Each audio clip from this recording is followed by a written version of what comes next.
경제적으로도 중요했지만, 예, 그 슬라이드 보여주세요. 지금 나온 이게 고대에 아주 굉장히 유명한 에베소에 있었던 도서관이었습니다. 그래서 이 상당 부분 지금 많이 파괴가 되었지만 그래도 그동안에 이게 시간을 생각해 보면 상당히 잘 보존이 되어 있고, 그 다음 또 보여주시면 여기에 이제 이 도서관에서 이 고대 그리스의 그 철학자들이 추구했던 뭐 지혜, 덕, 소피아, 아레테 뭐 이런 건데, 에노이아, 에피스테메 이런 이것들을 전부 다 여신으로 생각했거든요. 그래서 그러니까 소피아 지혜죠.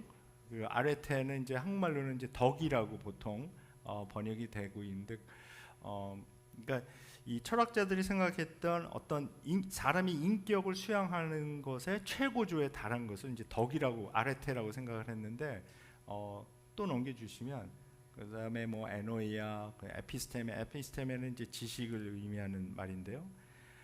이런 것들이 이제 상당히 많이 이제 보존이 되어 있어요. 근데 이런 곳에 가보시면 한 가지 흥미로운 게 뭐냐면, 사람들이 이렇게 머리를 다 잘라갔어요. 그래서 신상들이 있는데 머리 없는 신상들이 대부분입니다. 왜 그런 고약한 그런 취미를 가졌는지, 하여튼 그런 현상이 있고, 예, 또 넘겨주시면 지금 여기 이 에베소 거리를 걷다 보면 이게 그러니까 고대 에베소가 이제 많이 발굴이 된 것이기 때문에 상당 부분 한 2000여 년 정도 되는 그 모양이 아주 뭐라 그럴까, 보존이 되어 있습니다. 근데 이제 안타깝게도 여기 이 정부가 여기가 터키잖아요. 이게 무슬림 국가이기 때문에 이런 옛날 그리스의 아주 뭐 그리스 제국이라든지 로마 제국의 중요한 이 유적들인데, 그 정부가 별로 관심이 없어요. 그러니까 관광지로서 사람들이 많이 찾아오기 때문에 그거에 대해서는 좀 관리를 하지만, 나머지는 굉장히 어떻게 보면 좀 방치된 상태로 그냥 사람들이 마구, 이거 사실 가갖고 이거 돌 같은 거 이렇게 집어와도 아무나 아무 말도 안 하고 막 그러거든요. 그래서 한국에서 오신 성도님들이 많이 집어가시더라고. 그래서 좀 안타까웠습니다. 예. 단체로 막 버스로 오시잖아요. 예, 오셔갖고서는 마구 집어가시는 걸 보고 제가 좀 안 그러셨으면 좋겠는데, 하여튼 뭐 또 넘겨주시면, 예, 요거는 굉장히 중요한 그 원형 극장, 반원형이죠. 이거는 그러니까 그리스 사람들이 이 극장을 도시마다 항상 만들었습니다. 근데 그 만드는 그 기준은 그 도시 인구의 10분의 1 정도 사이즈로 이제 만들었습니다. 에베소에 있는 반 앰피티어르죠. 그러니까 반원형 극장은 2만 5천 명을 수용할 수 있는 그런 원형 극장인데요. 그래서 이제 많은 사람들이 에베소의 당시 인구를 한 20만에서 25만 정도로 추정하는 그 근거가 이제 됩니다. 또 넘겨주시면, 예, 이것은 약간 위에서 이제 찍은 사진이고요. 그 다음에 또 넘겨주시면, 예, 이것도. 근데 여기가 굉장히 흥미롭게 그리스 사람들이 이 어쿠스틱스, 이 들리는 이 청각, 이 과학이 굉장히 발달을 해서 이게 굉장히 상당히 사이즈가 큰 반원형 극장인데도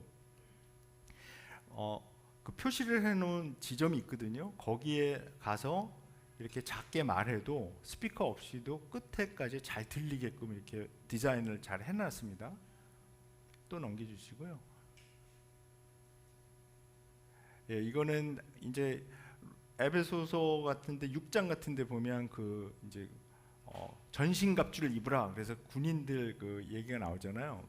이제 무장하는 그런 것들이 이제 조각으로 좀 남아 있고, 또 넘겨주시면, 예, 이것도 그런 군인들, 로마 군인들의 모습, 방패, 투구 이런 것들이 좀 남아 있고, 그다음에 또 넘겨주시면, 예, 뭔 것 같으세요? 예, 화장실이죠. 아주 교제하기 좋게 이렇게 쭉 앉아갖고 한번 상상을 해보시면 예, 보통 그 벽이 없어요. 이 화장실 그 밑에는 이제 물이 흘러서 그런 결국 이제 수세식이죠. 이런 수세식으로 이렇게 쭉 앉아서 일을 볼 수 있도록 그렇게 해놨습니다. 그러니까 옛날 고대에는 이게 화장실 가고 이러는 게 뭐 서로 이게 숨기고 그러니까 프라이빗하게 하는 그런 개념이 없었던 것 같아요. 제가 전에 이제 중국에 강의를 좀 갔었는데 중국도 상당히 많이 이런 그 모습을 볼 수가 있습니다. 예, 또 넘겨주시고 이거는 뭔 것 같으세요? 이것은 그 고대 그 그리스의 승리의 여신입니다. 승리의 여신의 이름이 나이키죠. 니케입니다. 니케. 그리스 발음으로는. 그래서 그 나이키 그 회사에서 제가 사는 곳에 그 나이키 회사가 있거든요. 그래서 그 승리의 여신이 이제 그 조각된 것을 이제 복원해서 이렇게 전시를 해놨습니다. 예, 또 넘겨주시고. 이거는 이제 아테네로 넘어갑니다. 예, 그래서 이제 더 슬라이드는 다 안 보여주셔도 됩니다. 이거를 보여주려고 했던 이유는 뭐냐면은 제가 이미 언급을 했는데 이게 이제 아테네 위에 보통 그리스 도시들은 그 언덕이 있는 그 밑에다가 도시를 만듭니다. 그래서 그 언덕 그 위에 조그만 산이죠. 뭐 그거를 이제 아크로폴리스라고 합니다. 근데 거기에 자기들이 섬기고 또 자기들을 보호해주는 수호신 같은 그런 신의 신전을 짓습니다. 그래서 이 신전은 그 제우스 신의 딸 아테네, 아티나인데 발음이 전쟁의 여신입니다. 그 전쟁의 여신을 섬기는 신전을 이렇게 지어놨습니다. 근데 이게 서기전 6세기에 지었는데 뭐 아직까지도 굉장히 뭐라 그럴까요? 놀라운 그런 과학, 건축술을 사용해서 이제 지었고요. 그래서 이 신전의 이름을 팔테논이라고 그럽니다. 팔테논.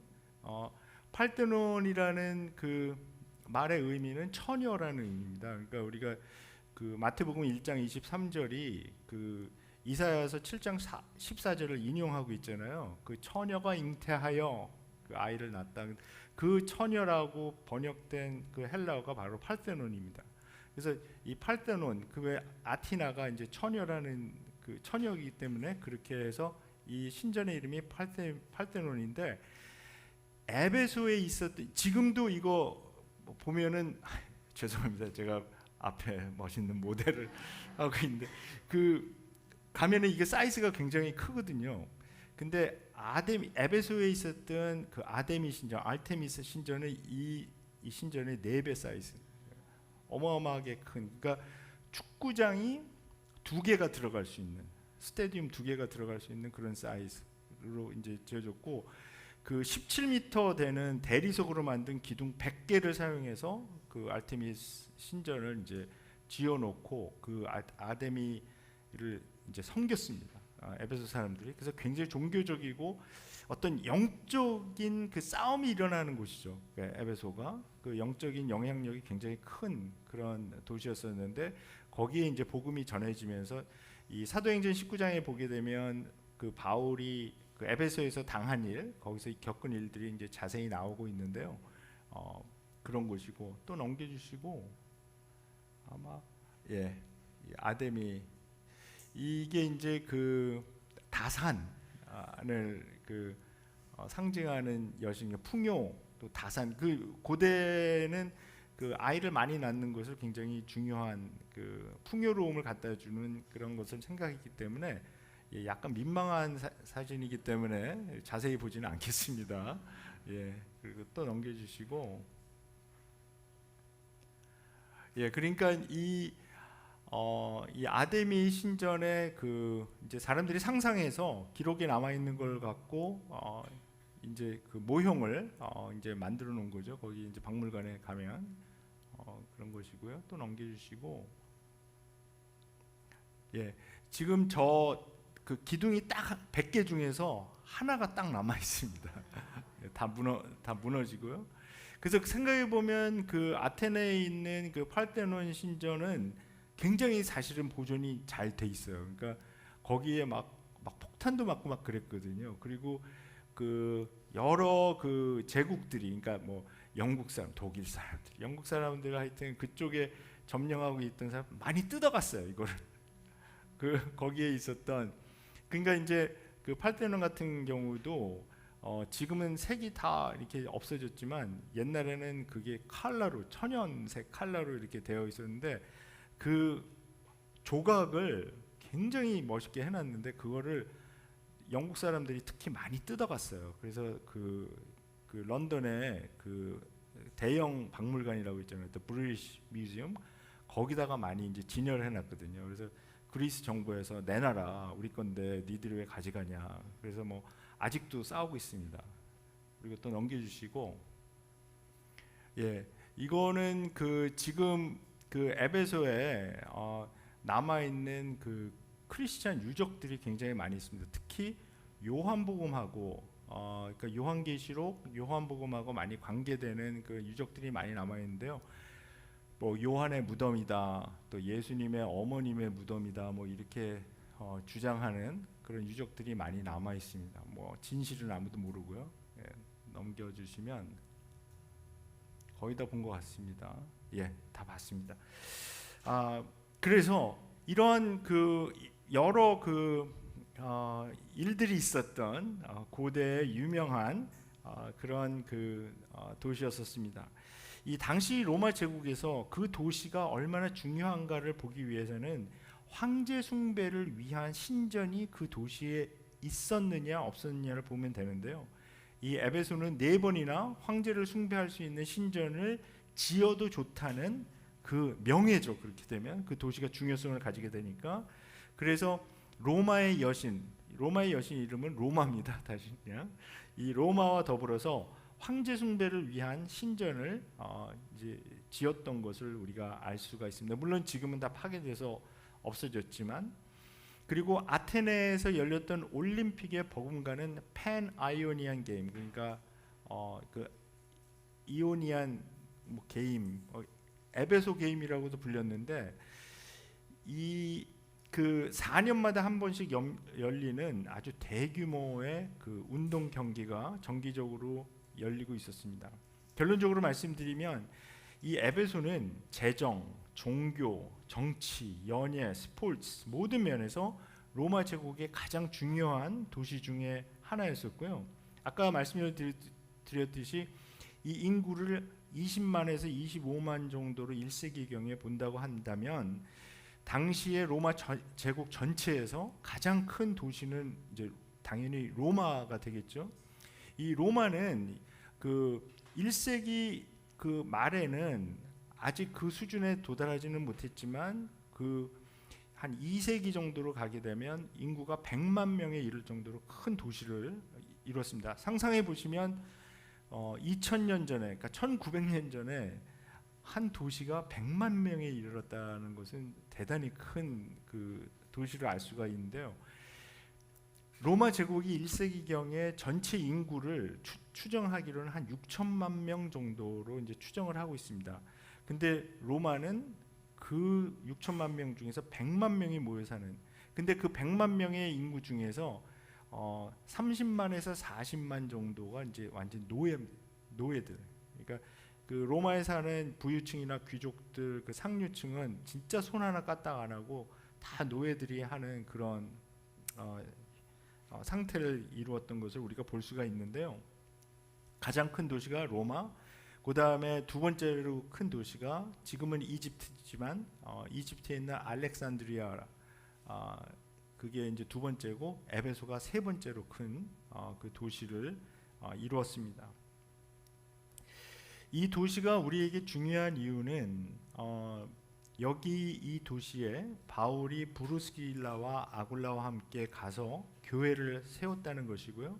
그리고 이 에베소에 3년이나 머무르면서 성경을 가르쳤기 때문에, 이 사도행전에 나오는 기록에 의하면 그렇습니다. 그런데 이 에베소에서는 그리스도인들이 이제 늘어나게 되면서 이 아데미 신을 섬기는 사람들하고 이제 부딪히기 시작하죠. 이 알테미스라는 그 그 브랜드도 있는 것 같더라고요. 근데 이 알테미스를 라틴어로 표현한 것은 이름이 다이애나입니다. 다이애나. 그래서 그리스도인들 중에 왜 자기 아이의 이름을 다이애나로 짓는지 잘 이해가 안 되는데, 아무튼 예, 좀 이상한 여신의 이름이긴 한데, 근데 그 사람들하고 이제 부딪히게 되는 거죠.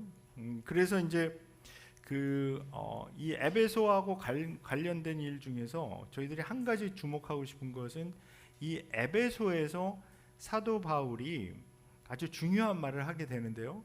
사도행전 20장 24절의 말씀이 있습니다. 아마 슬라이드가 있을 텐데, 예. 사도행전 20장 24절이요.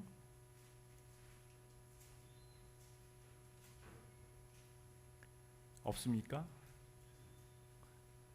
그 슬라이드 몇 개 더 넘기시면 나올 거예요, 아마. 예, 없으시면 제가 그냥 읽어보도록 하겠습니다.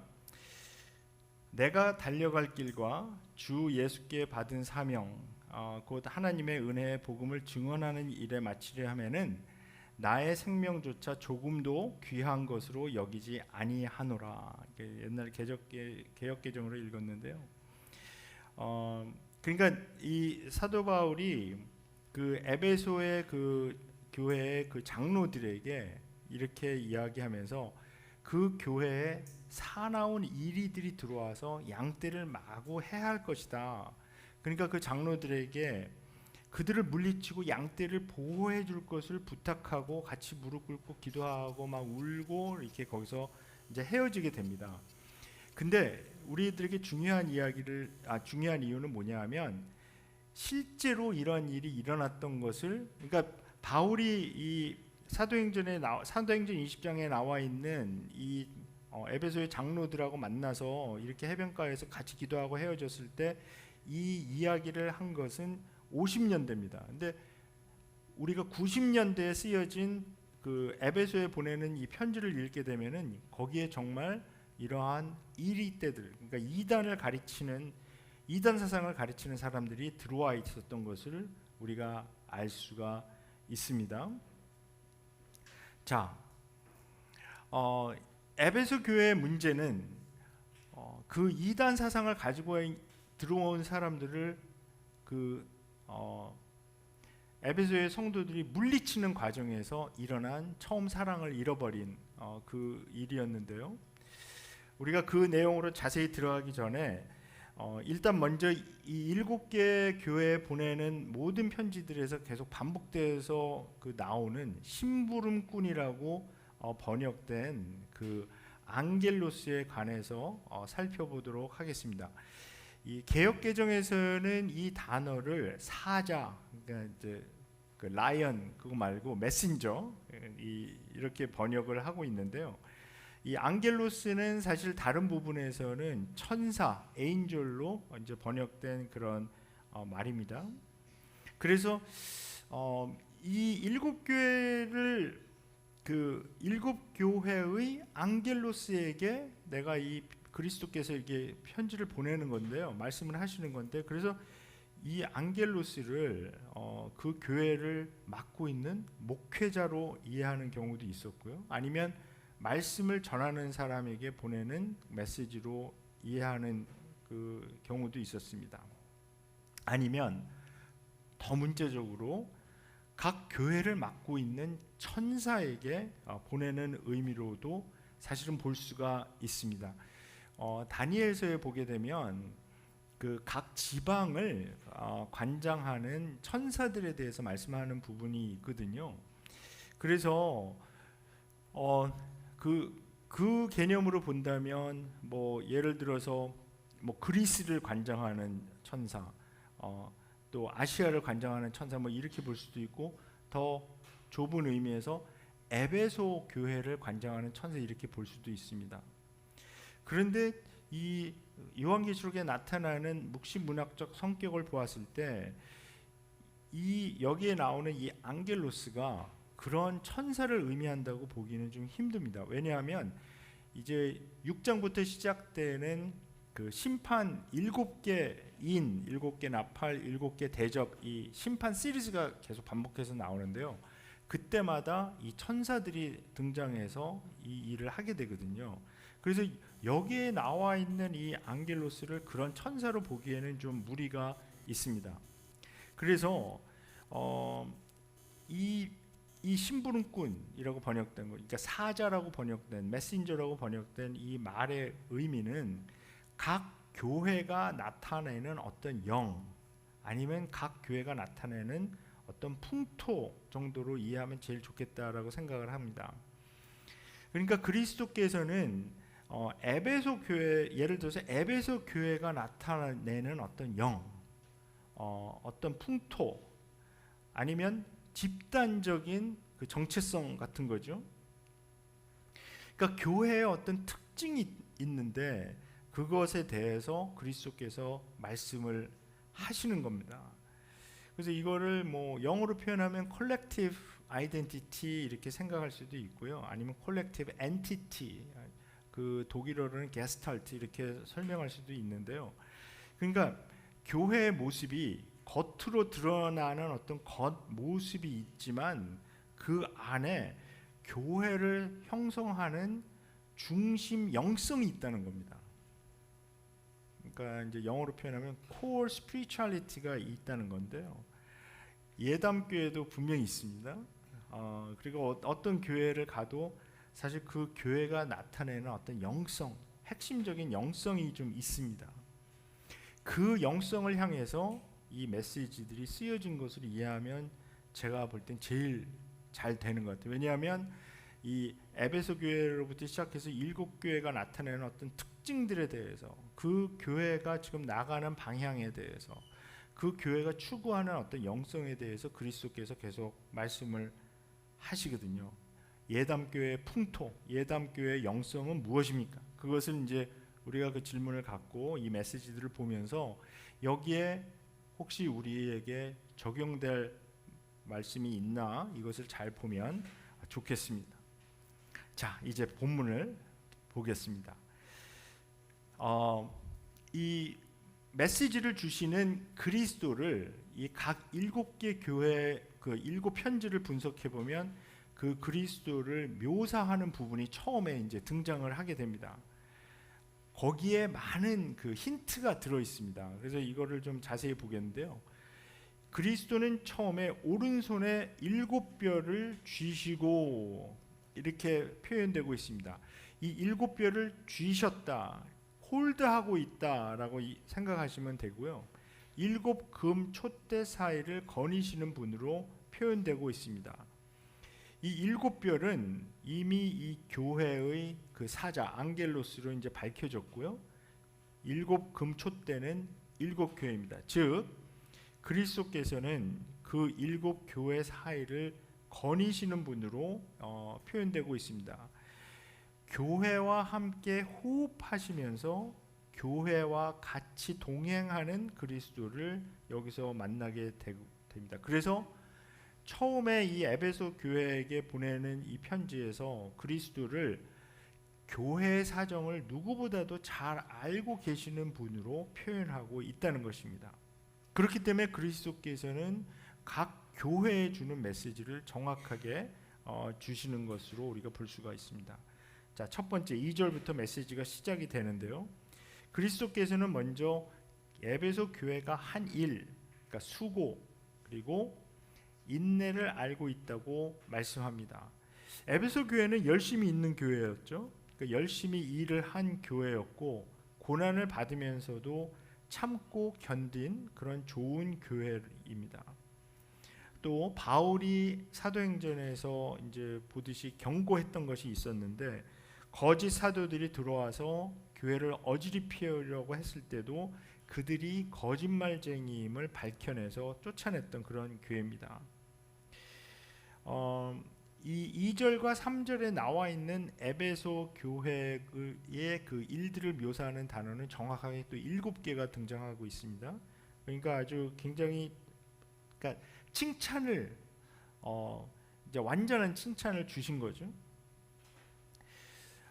근데 여기에 이제 구체적으로 어떤 문제가 있었는지를 이제 6절에 다시 언급이 되지만은 니골라 당이라는 이단이 하는 일을 미워한 교회다 이렇게 말하고 있습니다. 근데 여기서 이 표현을 자세히 보게 되면 이 에베소 교인들은 사람을 미워한 교회가 아니라는 겁니다. 그러니까 그들이 미워한 것은 그 사람들을 미워한 것이 아니라 그들의 주장, 그들이 한 일, 니골라 당이 하는 일. 그러니까 에베소서 이제 6장에 보게 되면 우리의 싸움은 혈과 육, 그러니까 사람에 대한 것이 아니라 그 뒤에 도사리고 있는 악한 영, 어둠의 영, 공주의 권세 잡은 자들, 정사와 권세를 향한 그 싸움이었잖아요.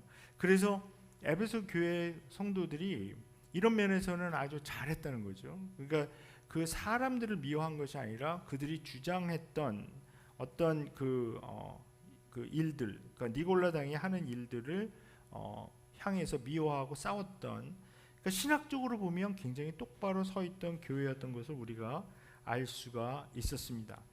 이 가짜 사도들과 이단들과 싸워서 건전한 신학을 지켰던 그런 훌륭한 분들이었고요. 어려운 가운데에서도 낙심한 적이 없는 그런 분들이었습니다. 그러니까 아데미 숭배, 황제 숭배가 아주 유행했던 이 영적으로 혼탁한 에베소에서 꿋꿋하게 낙심하지 않고 인내를 가지고 참고 참으면서 이단과 힘든 싸움을 하며 신앙을 지켰던 분들로 우리가 이해할 수가 있습니다. 이 사실 아데미 숭배 사상이라든지 황제 숭배 사상은 현대의 관점에서 어떤 그 아주 미개한 우상 숭배, 미개한 종교 수준의 그 미신 같은 것들이 아니었고요. 이 종교들이 전하는 메시지가 분명히 있었습니다. 그것은 뭐냐 하면 누구를 의지하고 살 것인가 합니다. 나의 삶의 방향을 어디로 향해 잡을 것인가. 그러니까 이게 이디올로지의 문제라는 것입니다. 그러니까 세계관의 문제이기도 했고요. 그러니까 어떤 세계관을 갖고 내가 살아갈 것인가. 이 에베소 교회에 있었던 성도들은 그런 영적으로 아주 강한 영향력이 있는 이런 아데미 숭배나 황제 숭배가 제시하는 메시지를 거부하고 자기들은 그리스도를 따르겠다 이렇게 결단했던 그 사람이었습니다. 자, 이 니골라당은 그러면 어떤 사람들이었겠는가? 사실 이 니골라당이라고 하는 그 이단 종파에 대해서는 알려진 것이 많이 없습니다. 근데 사실은 이제 이 고도로 발달된 이단들이 그렇듯이 아주 미묘한 어떤 차이를 갖고 사람들을 그 유혹을 하게 되는데요. 이런 이단 사상들이 가르치는 공통점은 뭐냐 하면 타협입니다. 타협. 그러니까 조금만 타협하면 제국이 제공하는 모든 좋은 것들, 혜택을 얻을 수가 있는데 어떤 선택을 하는 게 아니라는 거죠. 그러니까 그 이단에서 가르치는 세상과 타협하면서 그러나 하나님도 같이 믿는, 그러니까 혼합주의 형식이거든요. 근데 이런 게 사실 제일 무서운 거거든요. 그러니까 뭐 교회 다니는 것을 중단해라 하는 것이 아닙니다 이렇게 주장을 하는 거죠. 교회 계속 다니시고요. 근데 요 조금만 요렇게 믿으시면 됩니다. 뭐 이런 식으로 가는 겁니다. 그리고 이 에베소 교회는 이것을 이제 거부했다 이렇게 지금 나오고 있습니다.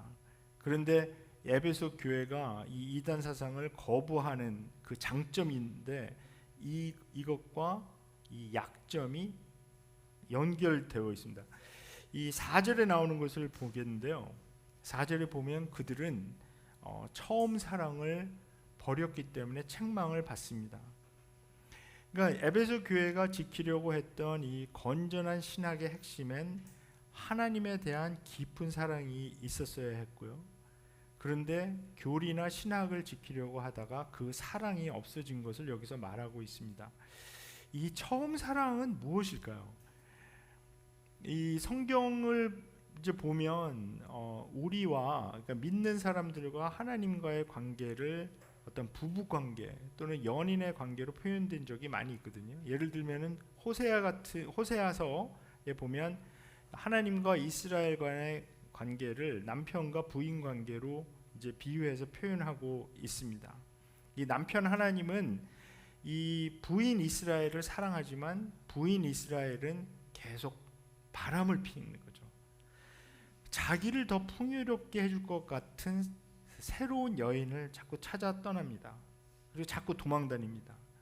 또 경제적으로 더 안정되게 해줄 것 같은 새 연인에게 빠져서 여호와 하나님을 배신하고 계속 방황하게 되는 거죠.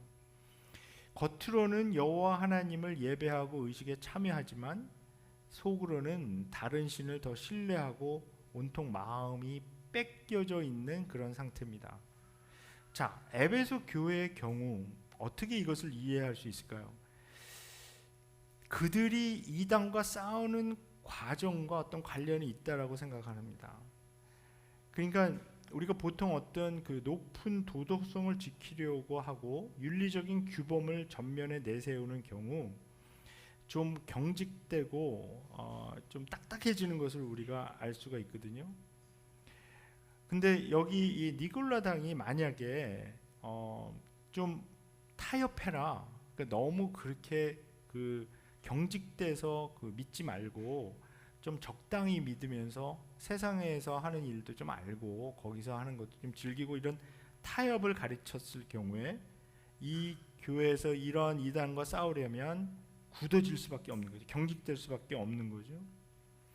그런데 여기서 그리스도께서 말하고 있는 이 처음 사랑은 분명 에베소 교회가 가졌던 하나님과의 사랑을 의미하는 것입니다.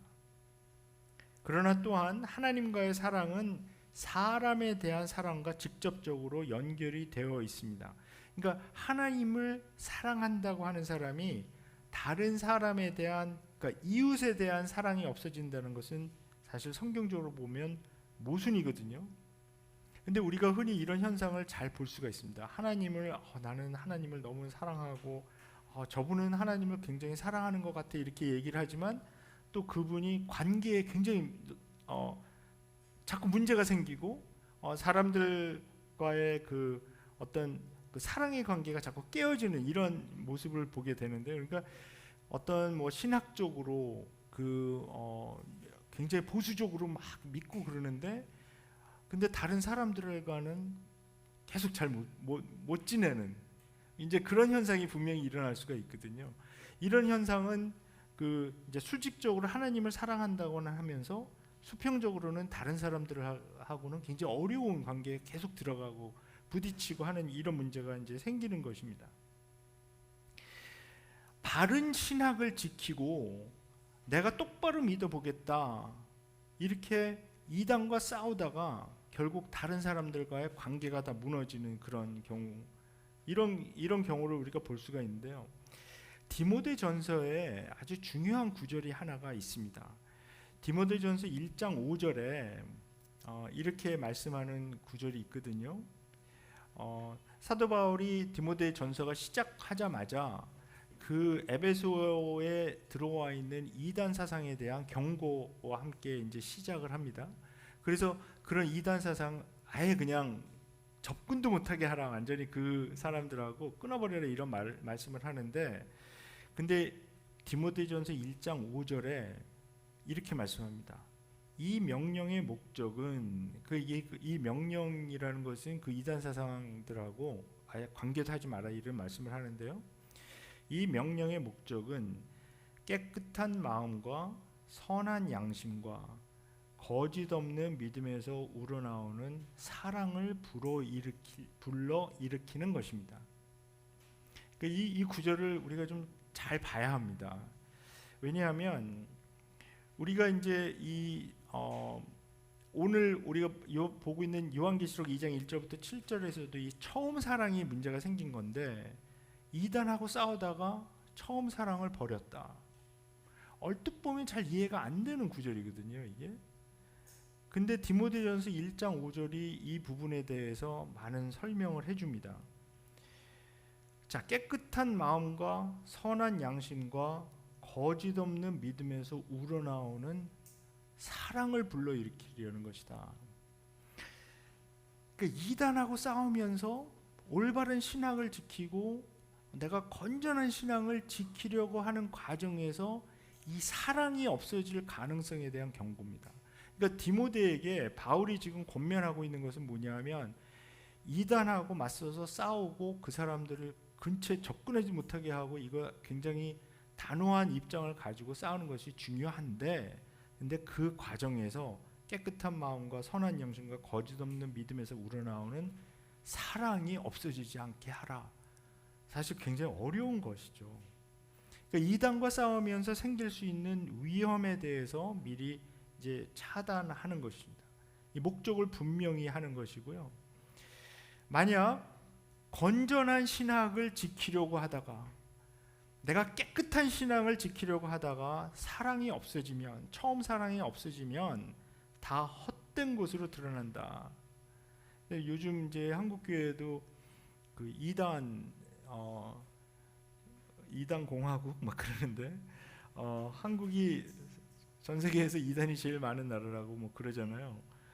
재림한 예수님도 한때는 한 60명 정도 있었다 그러는데 요즘은 몇 분이나 계신지 모르겠는데요.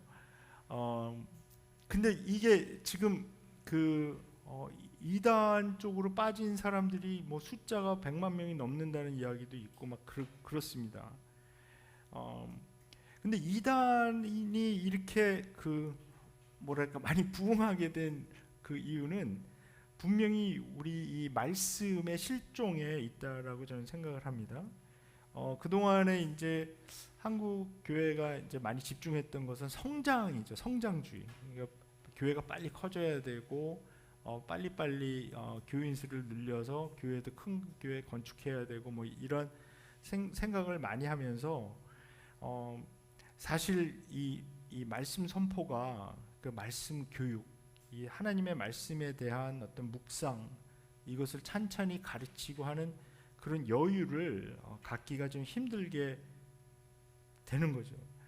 그래서 이제 그 강단에서 선포되는 그 설교에서도 하나님의 말씀이 설 자리가 점점 없어지고 사람들이 듣기 원하는 귀를 즐겁게 하는 이야기들이 이제 판치기 시작하는 거죠.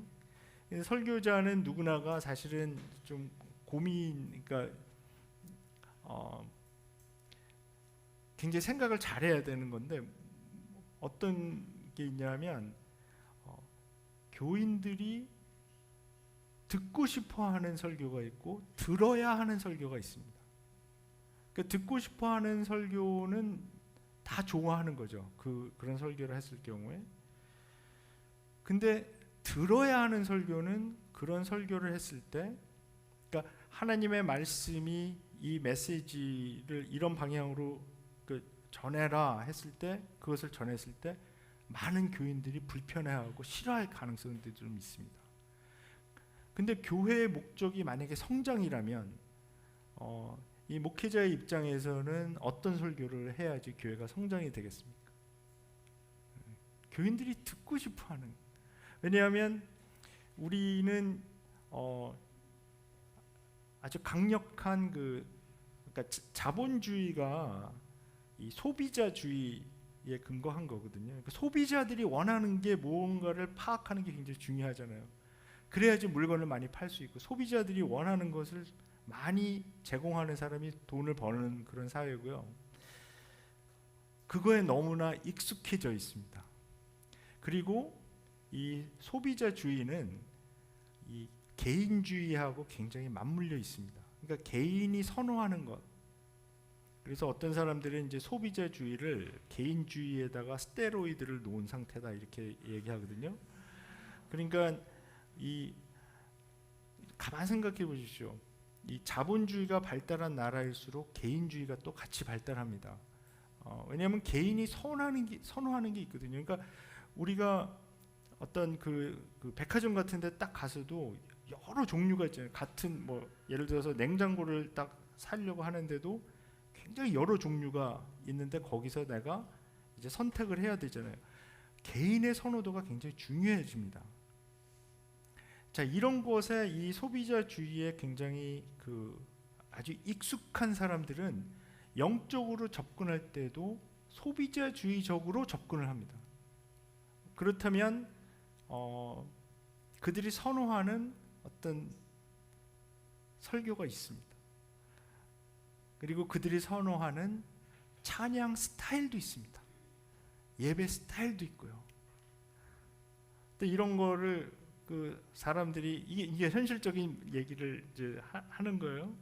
사람들이 이제 어떤 새로운 도시로 이사를 하게 되면 교회 쇼핑을 하기 시작하죠. 여러 군데를 이렇게 다니면서 어느 교회가 제일 나은가. 근데 여기서 이게 경쟁이 되기 시작하면 특히 설교 부분에 있어서는 교인들이 듣고 싶어하는 설교를 하는 사람들이 이길 가능성이 훨씬 높아집니다. 그렇죠? 이건 그냥 뭐 복잡하게 생각 안 해도 되잖아요. 그렇죠? 교인들이 우리 성도들이 이 성경 말씀을 막 그냥 자세하게 풀고 그러니까 이것을 막 시간이 오래 걸리면서 설명을 하고 그것대로 살아야 된다 이렇게 얘기를 하고 그것을 많이 얘기하는 그런 것을 선호할까요? 아니면은 그냥 이 하나님 믿기만 하면 그냥 모든 게 다 만사 형통이고 복받고 다 번영하고 하나님께서 원하는 것은 우리 성도들이 다 건강하고 다 복받고 돈 많이 벌고 자녀들은 다 잘되고 이런 것을 계속 얘기하는.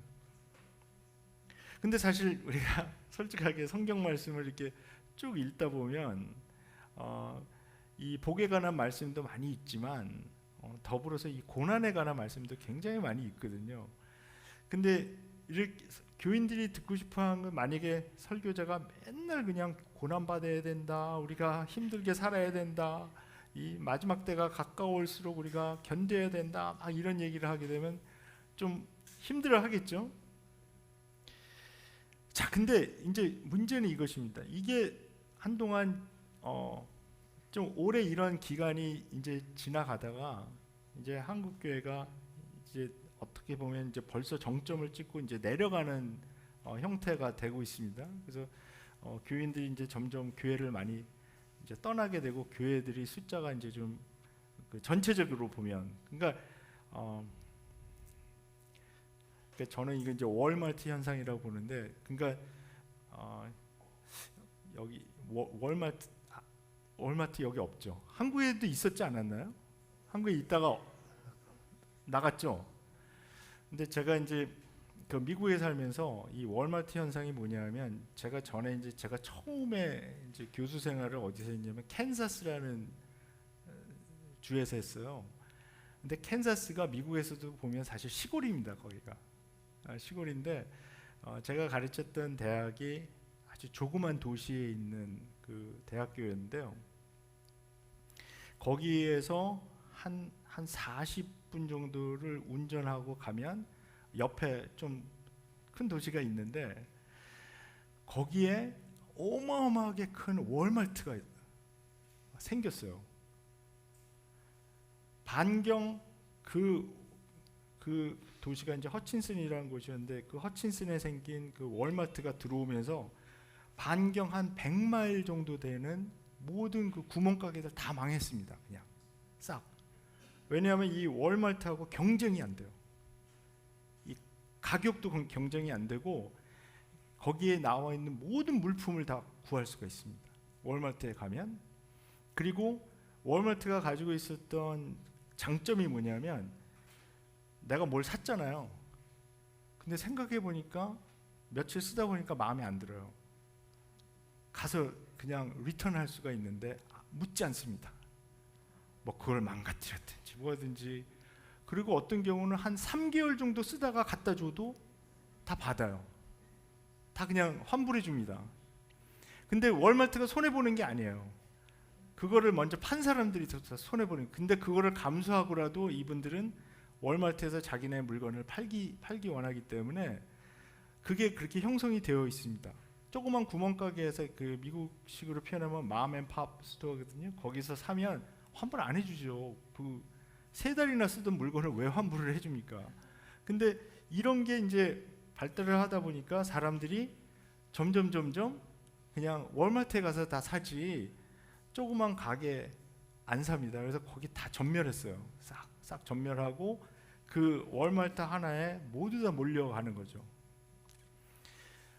어떻게 보면 이제 교회도 그런 현상이 자꾸 일어나고 있는 모습을 이제 대형 교회는 점점 커지고 작은 교회들은 이제 그 경쟁에서 밀리게 되는 거죠. 특히 이제 어린 자녀가 있는 사람들 경우에는 교인들 경우에는 그래도 애들 교육은 그래도 큰 교회가 낫지 않나 이렇게 좀 생각하기 때문에 그런 현상이 지금 계속되면서 벌써 꽤 오래 전에 그 한국 교회 전체에 주일학교가 없는 교회가 주일학교가 있는 교회들보다 더 많아졌습니다. 그러니까 교육부가 없어지는 거죠. 이렇게 다 없어지고 그런 이제 그 아이들을 데리고 있는 젊은 부부들은 젊은 가정들은 이제 대형 교회로 이제 몰리기 시작하고 아무튼 이런 현상이 자꾸 일어납니다. 자, 그래서 제가 말씀드리려고 하는 것은 이겁니다. 이런 현상이 일어나는 그 과정 속에서 실종된 것은 결국 하나님의 말씀이라는 것입니다. 근데 또 그런 현상이 일어나다 보니까 어떤 교인들은 말씀에 또 갈급해지는 교인들이 또 있잖아요. 그래서 그 교인들은 정말 말씀을 가르치는 그런 교회로 이제 찾아다니고 하는 그런 이제 현상도 같이 있습니다. 자, 이단을 이기는 데 있어서 그 말씀을 회복하고 말씀이 왕성해져야 하지만 그와 더불어서 또한 사랑도 회복이 되어야 된다는 것입니다. 자, 이단에 빠지는 분들을 분석해 보면요, 사실 그 이단들이 그 주장하는 성경 해석이나 논리에 설득 당해서 그 이단에 빠지는 것이 사실은 거의 아니라는 겁니다. 뭐냐면 너무나 이단에 빠졌다가 나온 분들이 얘기를 하는 것을 보면 그들이 받았던 사랑과 관심에 대해서 이야기를 합니다. 그러니까 그 이단이 그 어떤 사람을 이제 포섭하기 위해서, 그 사람을 설득하기 위해서 그 사람에 대한 사랑과 관심을 아주 깊게 쏟아낸다는 겁니다. 그래서 그런 이야기를 하는 사람들이 굉장히 많이 있거든요. 이단에서 받았던 자기 그 사랑이, 관심이 자기 태어나서 처음 받아봤다. 모든 거를 다 그냥 쫓아다니면서 해주고 정말 거기에 들어오기까지 그를 케어를 해준다는 겁니다. 뭐 신천지, 다락방, 구원파 뭐 등등 다 비슷한 이야기들을 하고 있거든요. 결국 여기서 말씀하는 것은 이겁니다. 우리가 이단과 싸워서 이기려면 말씀과 함께 사랑을 회복해야 한다. 그래서 그리스도께서 5절에서 에베소 교회가 그 사랑을 회복하는 방법을 이제 제시합니다. 이제 첫 번째는 근데 제가 하다 보니까 시간이 굉장히 많이 갔네요. 그죠? 힘드세요? 예, 조금만 더 하겠습니다. 이게 원래 이게 1시간에 딱딱 끊어서 해야 되는데 제가 조금만 더 하면 됩니다. 자, 첫 번째는 어디서 떨어졌는지 생각하라. 근데 여기서 생각하라는 동사는 직역하면 기억하라는 그런 뜻입니다. 그러니까 처음 믿었을 때를 기억하고 그때의 사랑을 회복하라 이렇게 말씀을 하고 있습니다. 자, 두 번째는 회개하라. 여기서 회개하라는 것은 돌아가라는 얘기입니다. 그러니까 유턴하라는 것이죠. 180도 가던 길로 돌이켜서 반대 방향으로 가라는 말씀이고요. 셋째는 처음에 하던 일을 하라라고 말씀을 합니다. 그러니까 회개하는 것과 처음 하던 일을 하는 것, 사실은 이제 한 가지인데요. 그들의 행동을 이제 바꾸는 거죠. 초심으로 돌아가라. 그러니까 첫사랑을 회복해서 교회의 참 모습을 찾는 것을 요구하십니다. 근데 또 경고도 주십니다. 그렇게 회개하지 않는다면 촛대를 옮기겠다는 그 경고를 또 주십니다. 여기서 촛대를 옮기시겠다는 그 말씀은 뭐냐면 그리스도께서 주시는 권위와 능력, 빛이 다 없어지는 것입니다. 그러니까 처음 사랑이 사라진 교회, 이 에베소 교회는 잘한 일도 있지만 사실은 어떻게 보면 가장 무서운 책망을 받은 곳이거든요. 그러니까 하나님의 사랑이 없어졌으니까 사람에 대한 사랑도 없는 그 껍데기만 남겨진 그런 교회의 모습을 여기서 보여주고 있습니다. 영적인 감동도 없고 습관적이고 그냥 관성적으로 드리는 예배, 그런 교회 생활을 여기서 묘사하고 있습니다. 그래서 처음 사랑을 회복하지 못하면 이런 일이 계속 일어난다는 것입니다. 이 마지막으로 이 메시지에는 권면과 약속이 들어 있습니다.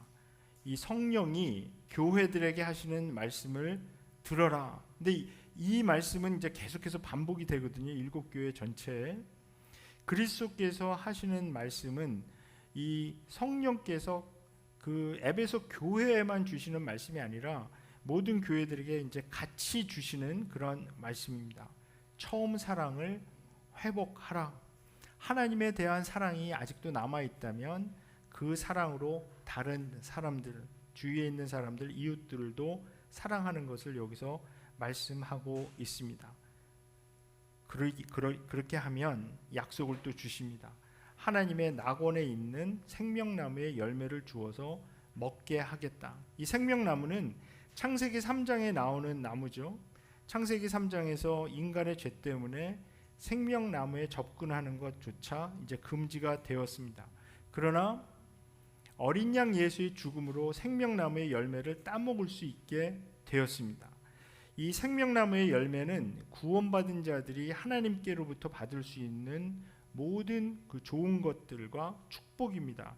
하나님은 에베소 교회가 회개하여 다시 처음 사랑을 회복해서 이 열매를 풍성히 먹기 원하십니다.